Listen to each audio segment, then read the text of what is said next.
For people who are not familiar with you, Alec, I mean, I think most people probably are. You've got a massive following on social media and whatnot, but do you want to just give a brief background about yourself and what you do?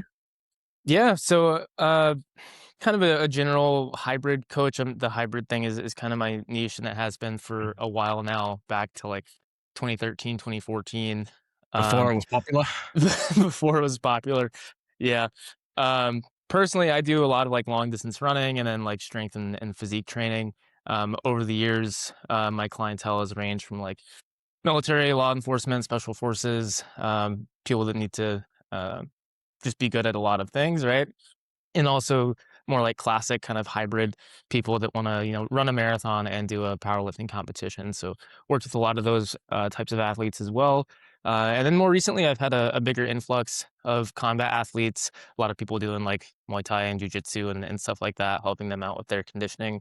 I think even though I consider myself very hybrid and like interested in all the things, I think probably the niche I've really carved out for myself is helping people who don't like conditioning do conditioning, helping strength athletes and stuff like that get really, really fit, more conditioned than they ever thought they could be without, losing their gains and all that good stuff. Let's go down that road. I've got a bunch of questions from probably a lot of your followers that came to that I've got screenshot that I will get to in this hour. But I do want to start there because I think that's a good spot to start on this podcast around conditioning I mean, you mentioned you have a lot of different clientele there. You've got strength athletes looking to do their conditioning. You've got other sporting athletes, endurance athletes. It'd be cool to kind of distill down maybe your conditioning philosophy and how, I guess, what underpins conditioning for, regardless of the sport itself, and then how it maybe differs slightly from, say, your strength athlete guys, your combat sport guys, your endurance guys, etc. Yeah, and it's a tough question. It's kind of like, tell me everything you know about conditioning. Yeah, You're like, exactly. It's very general. what is the philosophy? But I'll do my best with that. I would say, regardless of what your goal is, say you're training for a 5K, or you're training for a marathon, or you're training for soccer, or whatever it is. I use the same sort of like kind of specific to general framework where we have our most specific training. So I'll use the 5K run just because it's very simple to think about. Your most specific training for a 5K is going to be doing intervals at 5K pacers, running at 5K pace. And then as you get further and further out from that, so if we use a percentage-based model where 5K pace is 100%, we have like 105%. It's a little bit faster than 5K pace. 95% is a little bit slower than 5K pace. That kind of step out in each direction would be what I call like first tier of support, supportive training. And we can keep going out in tiers. So if you're training for a 5K, we have our 100%, our very specific stuff. Anything from like 95 to 105% in that ballpark is going to be fairly specific. Then we have kind of these next brackets over, which is like 90 to 95% and 105 to 110%. That's like tier one support. We can go further out. We have that like 85 to 90% of 5K pace, getting a little bit more general. It's more like second tier support. Same thing, like that 110, 115% second tier speed support. And so we just have this kind of like layered approach where the further out we go from the most specific training, the more general we get, we're just kind of going down those rungs of support. And to me, good training or good conditioning for any goal is about recognizing how different types of workouts and kind of rungs of support one another, and how general training supports more specific training and so on and so forth. But then being able to look at a specific athlete, not only their own strengths and weaknesses, but also where they're at in the season, and figure out, okay, how much, where are the gaps in terms of these rungs of support? And then am I progressing intelligently from like more general to specific emphasis, as their season progresses and we get closer to competition? I think taking that very simple, just kind of like tiers of support approach makes it pretty simple to apply this framework to a wide range of potential goals, whether it is 5K and we're talking about like percentage based workouts of 5K pace, when we're doing some, much faster and much slower stuff, when we're doing more specific stuff. But you could apply it to anything like repeat sprint efforts, what is going to be similar to that, but, a little bit more on the speed side versus a little bit more on the endurance side. Make sure we have those kinds of rungs of support developed, so on and so forth. So if I had to give one answer, what is my conditioning philosophy? It would be that kind of approach of just being able to kind of categorize into quadrants, more general training versus more specific training, things that the athlete is better at, kind of strengths and weaknesses. Then we have kind of that Punnett square of like general things that the athlete is also weak at, general things that the athlete is already good at, specific things the athlete is weak at, specific things the athlete is good at, and then having a system in place to make sure we're developing those in the right order and placing the right amount of emphasis on kind of each of those squares. Hopefully that makes sense. I know it was a Yeah. lot, No, but that's good. the most generalizable philosophy I could say. So how does the general to specific work then? Because you mentioned obviously the 5K and 5K, the running is the sport, so it's relatively easy to kind of map that out. How does the general to specific then work for, say, combat athletes or other sporting athletes where the specific is the sport itself? Yeah, 100%.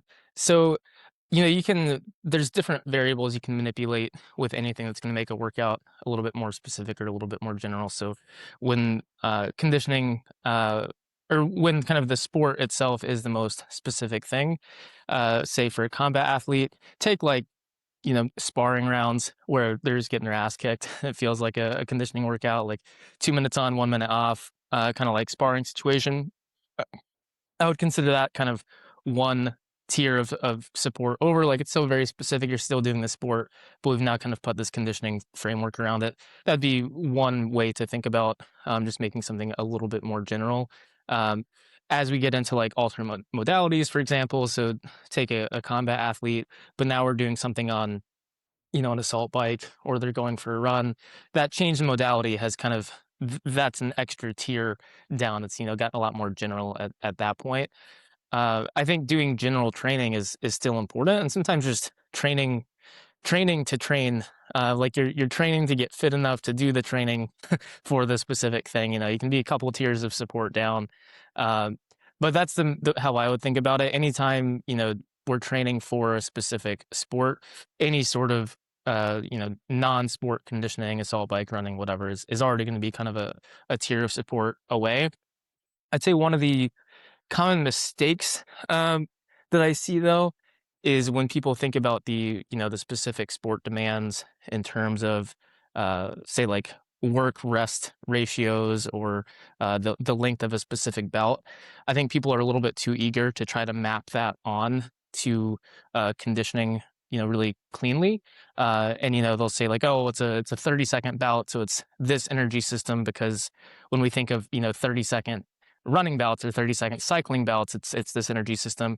I don't think that always maps super cleanly, like one to one, just because sport, like combat sports, introduce so many other variables that I think can shift kind of what energy system is actually being strained a little bit more compared to like traditional monostructural cyclical style work. So I have to be a little bit careful there with mapping kind of time domains and stuff like that. But hopefully that makes sense. Yeah, it does. Yeah. Yeah. There's definitely a common, I guess, misnomer. People kind of like to map energy systems to time and don't quite realize everything's in play and you're not just doing anaerobic work or whatever they want to label it as. You're getting everything, and depending on the intensity, is the fuel you're being used, all kinds of stuff, whether you're targeting more central versus peripheral adaptations. There's so much more that goes in versus just, hey, my fight or my activity is 1 minute long, which means I'm only going to do 1 minute, conditioning efforts or whatever it is. Which, Yeah. If you're anything like me, you're short on time. Kids, family, work, training, and having to cook meals on top of that is just not going to happen. So I'm happy to announce Trifecta Nutrition are sponsoring the podcast. You get epic meals like these ones: turkey taco bowl, Texas barbecue protein plate. These are a couple of my favorites. But it means you don't have to prepare all your own meals, and it makes getting and good nutrition relatively easy.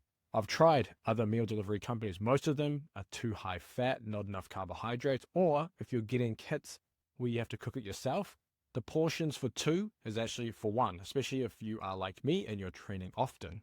So if you want to take something off your plate and have meals like this delivered to your door, go down the description. There's a link there where you can order Trifecta meals. This is the performance line, which are higher protein and higher carbohydrate. And you can use code LIFTBIG40. You'll get 40% off your first order. that can be part of the training, but, I guess what is the underlying physiology you want to change, or what is the thing you're trying to target, as you mentioned, that strength and weakness side, which also becomes important, where I think people kind of, it's not their fault though, they're not, they're just kind of trying to train and do the best they can for their sport. but it's kind of I guess the message that's portrayed on social media a lot is this idea that you can kind of just isolate everything into oblivion. I think that for whatever reason, one of the key differences I see working with like actual conditioning athletes, runners and triathletes and what have you, versus like sport athletes, whether it's fighters or basketball players or whatever, is I think conditioning athletes, they understand more intuitively this idea of kind of like developing fundamental qualities, and like training generally does move general to specific. As kind of cliche as it is, like runners all know the idea of like building a base and then like getting more specific later in a season and things like that. But I find that with athletes like a team sport athlete or combat athlete, they just want to be super specific all the time. It's harder for them to understand how like general training can support specific training and how you might periodize some of that and that sort of thing. Um, on the flip side, I don't think that a combat athlete needs to do the whole like build an aerobic base in the same sense that an endurance runner would, right? Like it's totally different demands, but I think every sport has their version of base building. There's some sort of uh foundational pieces that you need to develop and then work towards specificity. That's not going to look like going out and slogging through a bunch of easy miles for a combat athlete like it would for an endurance runner, but there still should be some, what are those like second and third tier down like supportive workouts that are going to help prepare us for progressively more specific and higher quality training. Thank you for that message, because I I get targeted on Instagram and stuff when I say stuff like that, where you don't need the same kind of aerobic base. But it's good to have it on here as well. And I want to come back a little bit as well to you mentioned about balancing the conditioning with the strength athletes so they don't lose strength. I think that'd be a cool topic to kind of go down. How do you look at conditioning in those instances where someone's trying to, I guess their main, I mean, you could apply it to combat sports or any other sport too, I guess, with the technical training. But specifically with strength, how are you then balancing for these athletes their conditioning to not lose or at least negatively impact some of their, I guess, strength training or their technical tactical training? Yeah, sure. Um, everyone wants kind of like a simple answer of like you just arrange workouts in this way, and this is like how you think about it for all types of workouts all the time. And unfortunately, like depending on the specific workout, is this more of a skill based session, or is this uh like a hypertrophy type session? Like what are we targeting here? Like different levels of fatigue and potential interference will be more or less tolerated.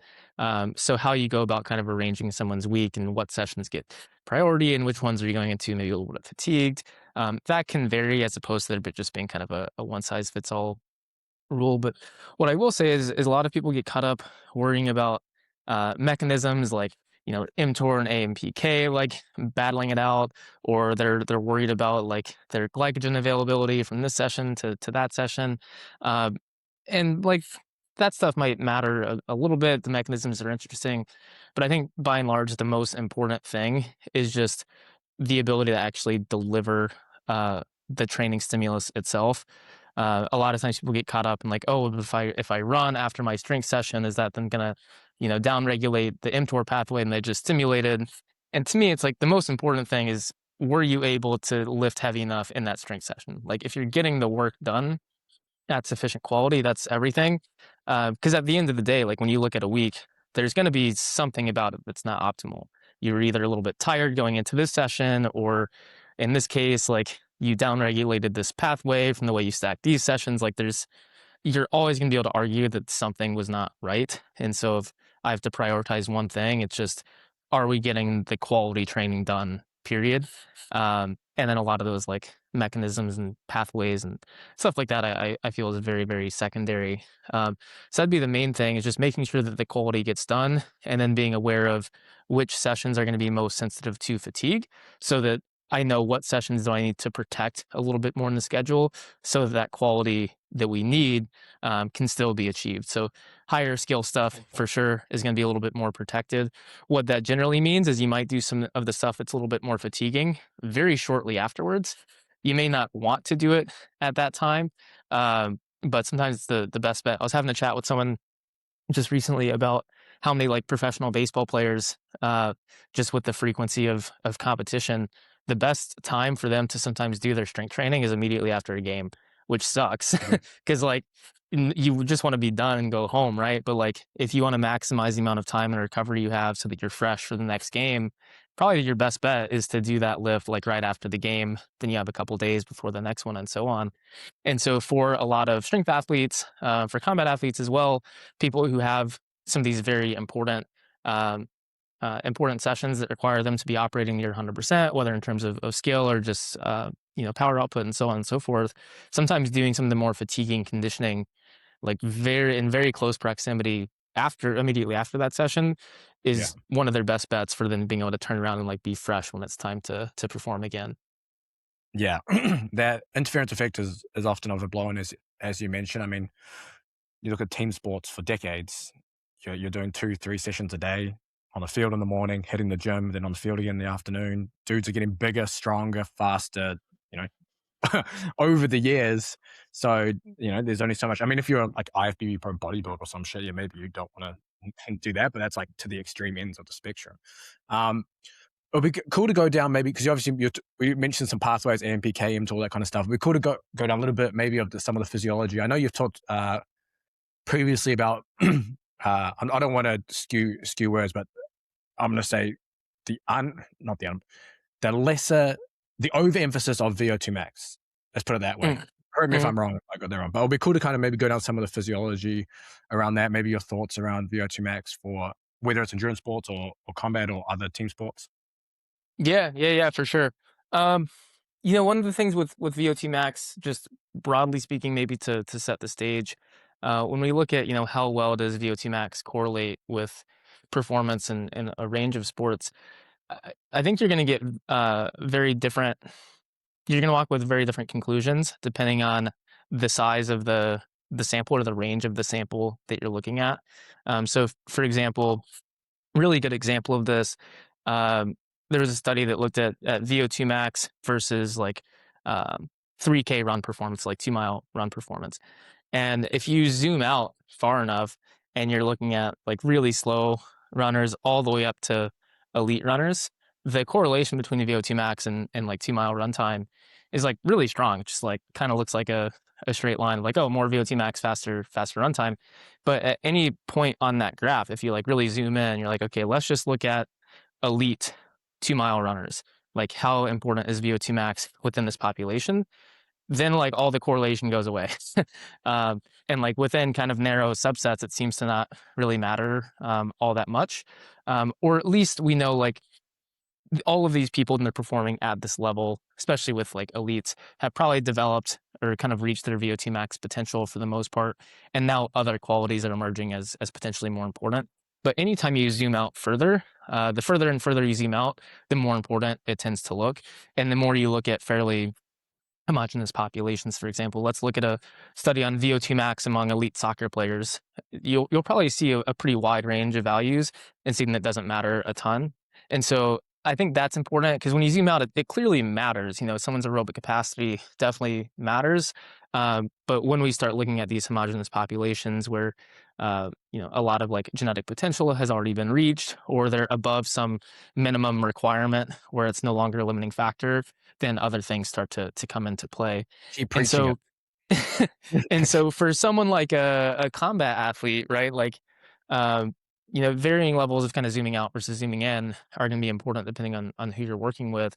And so if I'm working with a combat athlete who has very little training experience, training history, they're fairly sedentary, they work a desk job, their VO2max is like 39, they go to jiu-jitsu twice a week, right? Like if I'm working with that combat athlete, doing more like kind of classic conditioning and just kind of thinking like, okay, maybe we should just get this guy's VO2max up. Let's actually get this dude doing some like monostructural steady work.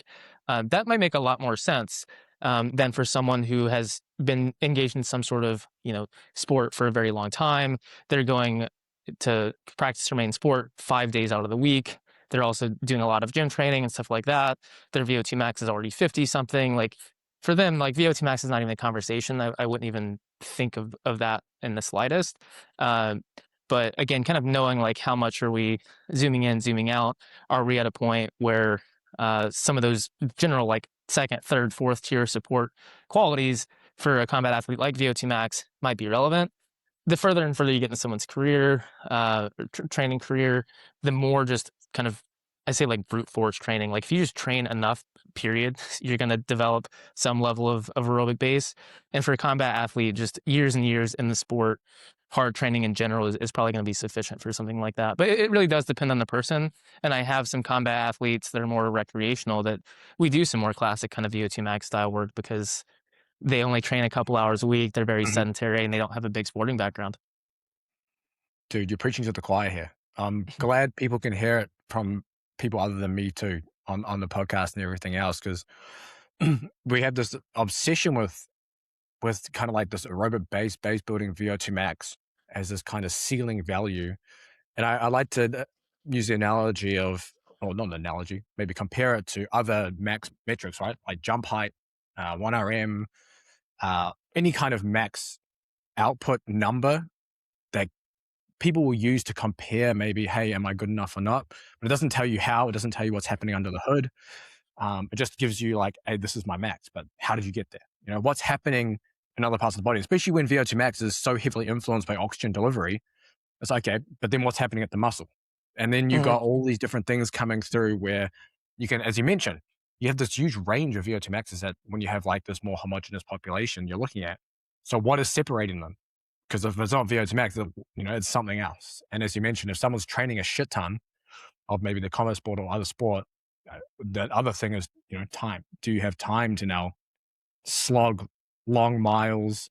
Is that the thing that's limiting your performance?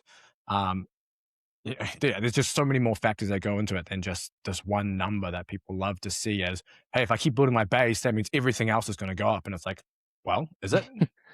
Yeah. This is maybe a little bit of a hot take, but I think especially with VO2 max, like there's a pretty wide range of, just like genetics, and some people naturally, like with very minimal training, their VO2 max will be over 60, which, in combat sports terms, that's really excellent. Whereas other people are going to struggle to get, closer to 50. And I think a mistake would be looking at something like that, and then making too strong of conclusions about how much conditioning someone might need. So for example, take just the genetic freak who they do zero conditioning whatsoever. Their VO2 max is already 60. I think it would be a mistake to take that person and say, oh, you don't need to do any conditioning at all, because there's still so much low hanging fruit that if we can do just a little bit of work and then you get even fitter, then why the hell would we not do that? Still pick the low hanging fruit for that individual. And then on the same token, someone who just is genetically a little bit more challenged with conditioning, I don't think that means that we need to just condition the shit out of them and just make that their full-time job to try to get their VO2 max up to these normative values. Cause time is limited. And at some point, you're putting so much work to just make these very marginal gains that, it's well, it sucks for you, man, but you're just have a little bit lower aerobic capacity, and we're going to have to focus on some of this other stuff that's going to move the needle a little bit more for you. So I think trying to chase these normative values of oh, if you want to be a good fighter, your VO2 max should be 50 to 54 or whatever. You see these charts where people are. I don't think there's a whole lot of value in that. I think oftentimes, regardless of baseline fitness level, most combat athletes should probably be doing a similar amount of conditioning, and just pick some of that low hanging fruit and then move on. Maybe that's controversial. I don't know. Not controversial here. You're good. You mentioned so some place say a low VO2 max there. You're looking at targeting some other low hanging fruit. What would that be in that instance? So the busy ones, let's just say. Yeah, so I would say, especially for combat sports, I think you're going to see a stronger correlation in repeat bout efforts and things like that, when looking at lactate threshold or fractional utilization, even compared to absolute VO2 max. Maybe I think that may be a little bit underrated, because I think we sometimes go so specific. It's just all these short repeat efforts, but being able to sustain a hard 20 minutes at a very high percentage of VO2 max, I think that's a useful skill. You'll have people, say that genetic freak I mentioned earlier, who just no conditioning, VO2 max is already in the 60s. their fractional utilization or their ability to sustain a high percentage of their VO2 max, their threshold might be down at like 70%. So like say their VO2 max is 60, 70% of that is 42. They can sustain a kind of oxygen demand of like 42, give or take, for a very long period of time. Compare that to someone who their VO2 max is not quite as good. It's more like, 45 to 50, but their fractional utilization or threshold sits closer to 90%. Those two athletes might have the same ability to sustain like a high output for like a 20 to 30-minute bout, just because one of them has such a superior kind of fractional utilization. And this goes even into like endurance sports like marathon running. If you actually maximize a lot of these other qualities like movement economy and fractional utilization, you can put down some like pretty disgusting numbers with a very mediocre VO2 max. Again, like having a higher VO2 max would always be great. Like if you offer one to me, like I'll take it. But you could run a sub-3 marathon with a VO2 max of like 50 if you have very high fraction utilization and good movement economy. So if I had a combat athlete whose VO2 max was not great, I'd probably just want to focus a little bit more on improving that like lactate threshold. Obviously doing some of the shorter intervals as well, but I'd probably do some like longer threshold type tempo type of stuff. And obviously like the actual sport conditioning itself, just getting more efficient with the movements and stuff like that. I think you could still put down some pretty disgusting performances, even with a mediocre VO2 max, if you're maxing out some of those other qualities too. And a lot of times that is a little bit more time efficient as well. Actually improving VO2 max long term can be very time consuming. Yeah. Yeah, I think people forget as well, like, just because something is intense doesn't mean you're not developing aerobic qualities. And I think people forget that a lot because they think aerobic work has to be low intensity. But, Yeah. but you look through anything and everything. You look what happens at the muscle. You look at any papers in terms of energy system contribution. It's just not the case. But I do want to get to some questions. Man, a ton of questions came through. You obviously got some loyal followers here. So some of these are related to this, some of them are not. But we're just going to run through some of these as well. So Jeremy Farling, he's asking, what are your thoughts on the backyard ultra style event, including specific training considerations? What the hell's a backyard ultra style event? So backyard ultra it's this it's called last man standing, where basically there's a 4.2 mile loop and everyone just has is that to like a run. Nick Beard ranch thing? Yeah, just like that one. Yeah, you run one lap Okay. per hour every hour until no one is left standing. Training considerations for that. I mean, for something like that, we're now on the total opposite end of the spectrum. We've been discussing. You're gonna be a this at this psycho, point. right? You gotta be a psycho. You gotta do a ton of volume, for sure. Obviously, like structural, like orthopedic tolerance and stuff like that comes into play. And there's no substitute for just gradually accumulating more time on feet and mileage and stuff over many, many years and stuff of training. A lot of that comes down to like fueling and strategy and pacing, ability to like sleep in these very small chunks. Like my friend Mark, who just won a recent one with like 400 some miles, he's good at sleeping for 8 minutes at a time, which is crazy. He'll like run a lap, sleep 8 minutes, run another lap. So yeah, we're getting at like the very edges of just like really nuts adaptations and stuff like that. VO2 max, lactate threshold, all that stuff, I don't think is very significant there. We're talking about some pretty weird stuff. That's crazy. I swear you're gonna be crazier than being a fighter to do something like that. That's... Yeah, for sure. All right, Joseph Chung, I think. What are your main lifts that if you were short on time, you'd never skip? Oh, that's a good one. I mean, kind of cliche, just like I'd make sure to get the main compounds, like a squat, hinge, push, pull. I love a lunge. I love a classic, like RDL. Love a dip. Love a weighted chin up. Those probably be my four. Perfect. Actually, there's someone in the chat here. Famous Music is always here. Good to see Alec on this channel. You got you got some fans here too. Oh yeah. Joe Moxie Fit. He's asking best carb source post workout, not OJ. What is this shit? Dude, these are your guys. not OJ. Actually, I'm a sucker for sports drink. good like glucose fructose blend, couple electrolytes in there, tasty. It's like 2 scoops, get 100 grams of carbs. I'm crushing 100 grams of sports drink after most of my endurance sessions these days. I don't think everyone has to go that far, but like with my volume, I'm usually going 100 grams immediately after every session. Nice. AJ Soul, he's asking foundational dietary principles and how to balance eating for performance and health. Pretty big general question, but I'll throw it to General you. question, very general question. I'd say foundational principles would just be adequate calories as foundation. Second tier up, protein, produce, and fiber. I think if you're eating enough calories for your energy expenditure, I think if you're hitting roughly a gram per pound of lean body mass protein target, and you're hitting your fiber intake, I think you're gonna be in pretty good shape. I think a lot of people easily hit protein, fall short on fiber. A lot of people will hit fiber goals, but maybe a little on the low side on protein. I think if you're consistently hitting upper end of protein and fiber guidelines, it's pretty hard to fuck up too badly. So those would be my main two. Yeah. One here from Kyle Harrison asking, I think S&Z progression. I'm assuming that's your Sex and Zombies one. Yeah. Make it to the end of rep range at X weight, then go up in weight ? You can.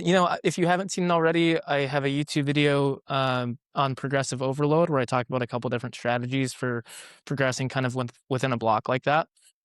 That's probably the most common approach that people will do is they just try to add reps at a given weight and they kind of recycle that progression over again.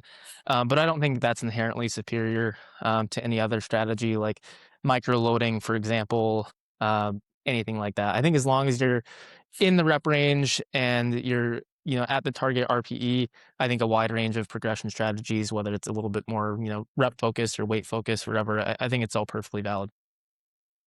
Nice. I have a question in the live chat here from Feminist Music. He's asking, what's your opinion experience with high frequency strength training for hybrid athletes? Not Bulgarian level madness, but say a couple of sets a day of core lifts. Yeah. From a physiological perspective, I like it. And I've done quite a lot of that myself.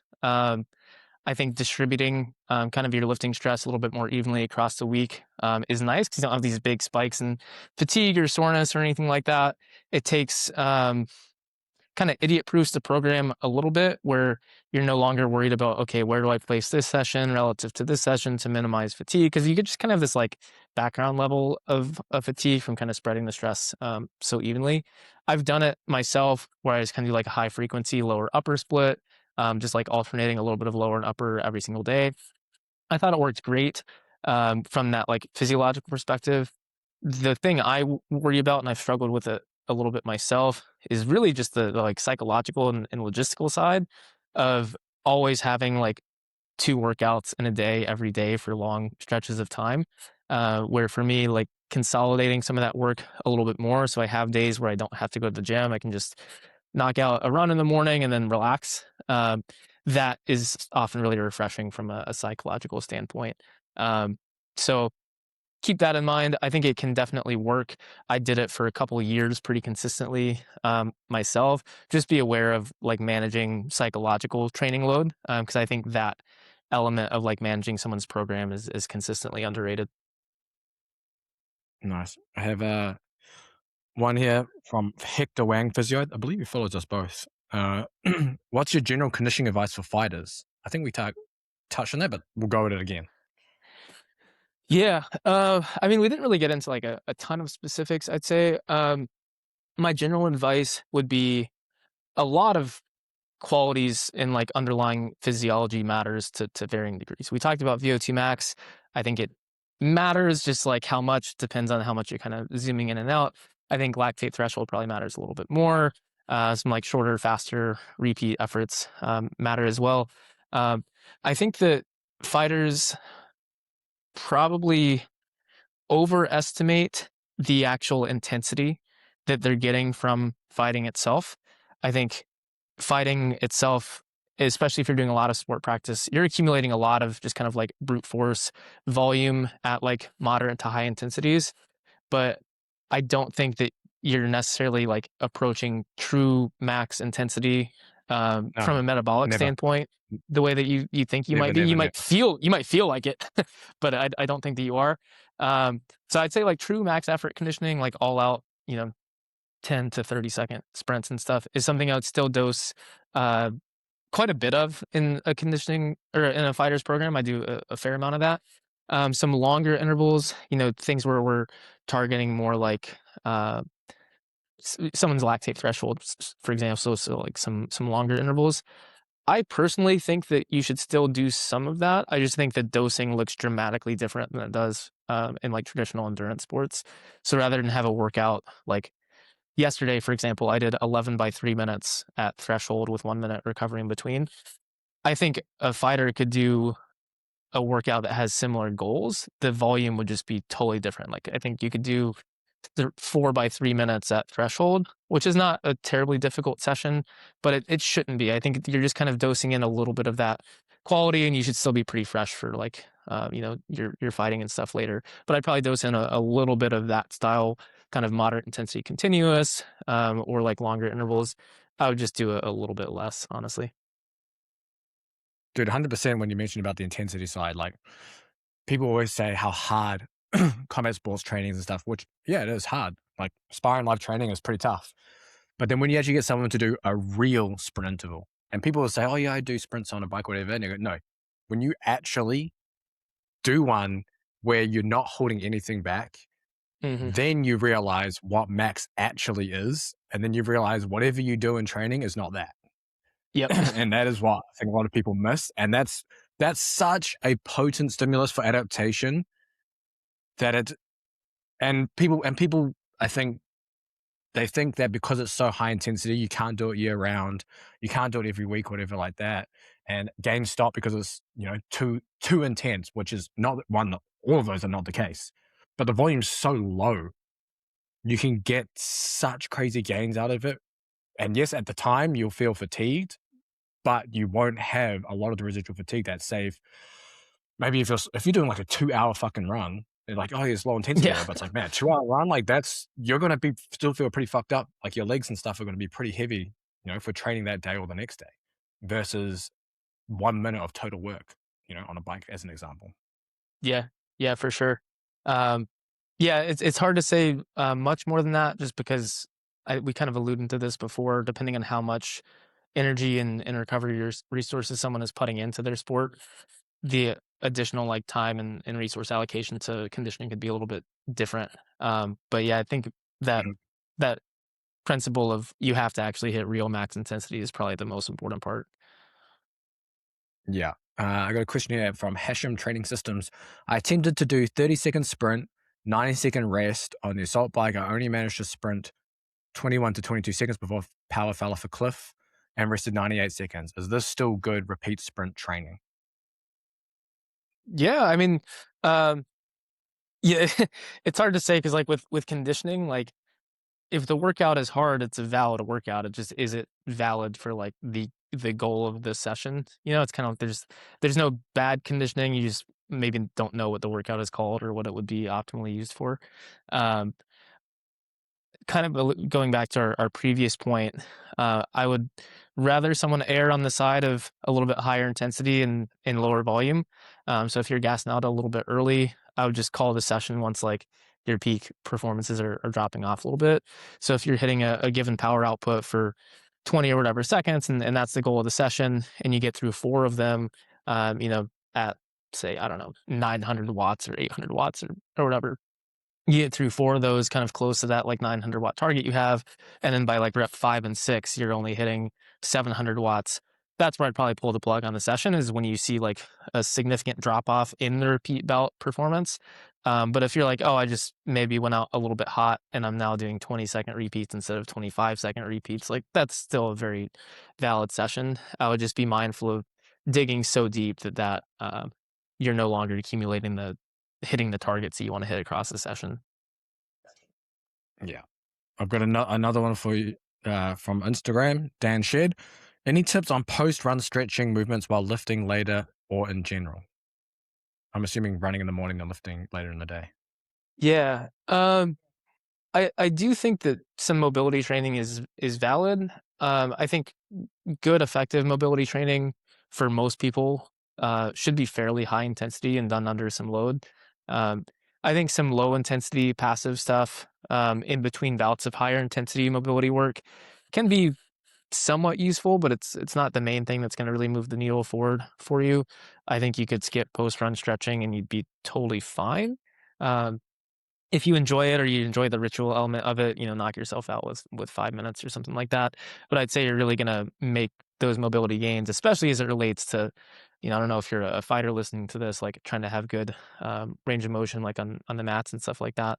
You want to do that under high tension, something that's going to be a little bit more specific, whether that's, loaded holds at end range, things like that, like hard 30s to 60 seconds. I think that's going to do a lot more for you than just like a 2-minute quad stretch post run. 100%. Got to make that structural change. Frank Smith is asking, how did you adjust your water and sodium from Minnesota to Texas? Is a gallon a day still standard? I've been having a gallon a day by 10 a.m. Dude, it is stupid hot here. It is absolutely ridiculous.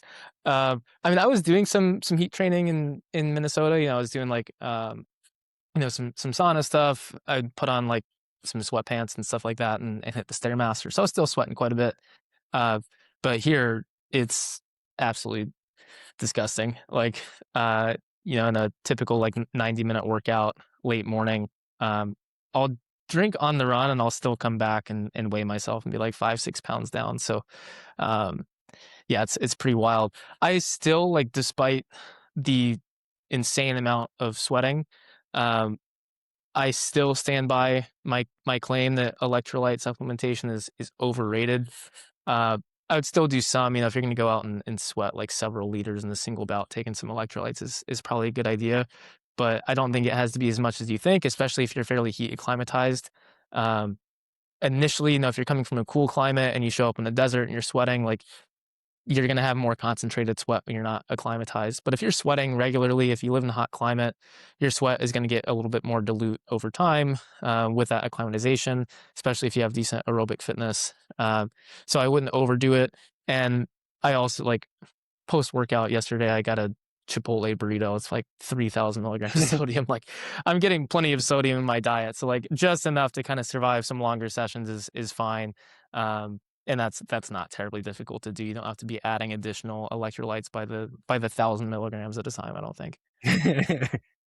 The 1,000 milligram packet when you wake up seems to be the one being pushed. I think this is one from one of my followers here, Badminton 816. Your opinion on zone 5 sprint training over other zones for combat and other sports? Depends on how you define the zone. One of the reasons I'm kind of hesitant sometimes to talk about zone-based training is, like, if I talked about zone 5 sprint training, 5 people could walk away with 5 different interpretations of that, depending on what that really means to them, especially in the upper, some of the upper zones like zone 5 or zone 5 plus or whatever zone system you're using. Are we talking heart rate? And then we have to talk about like heart rate lag and like, are the intervals actually long enough for heart rate to be a valid proxy for effort? Are we doing power-based targets? And then what are those power-based targets based off of, and so on and so forth? Like, really much beyond kind of like the second lactate threshold, so like where zone 4 kind of starts. Much beyond that, I'm just kind of a straight RPE guy. Like, I'm not really going to talk about zones much beyond threshold. So I guess I'm not really sure how to answer that question further. I mean, zone 5 is high intensity, no matter how you slice it. And we've kind of already covered that intensity piece. But I would just say, if I had to give you one piece of advice with that, I'd say with very high intensity stuff like zone 5 or 5 plus or 5B or whatever terminology you're using, I think RPE is everything. Not a big fan of like chasing, heart rates or anything like that. I think you end up, it's kind of like trying to get to a certain heart rate doing heavy squats at that point. Like, your heart rate's going to go up. That's not the goal. Yeah. Yeah, for sure. I have another one here from John Doe Anon. He definitely doesn't want to be Nice. no one's first question.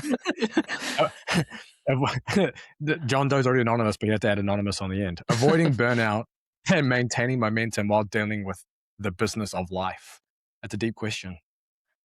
Yeah, shit. That is a deep question.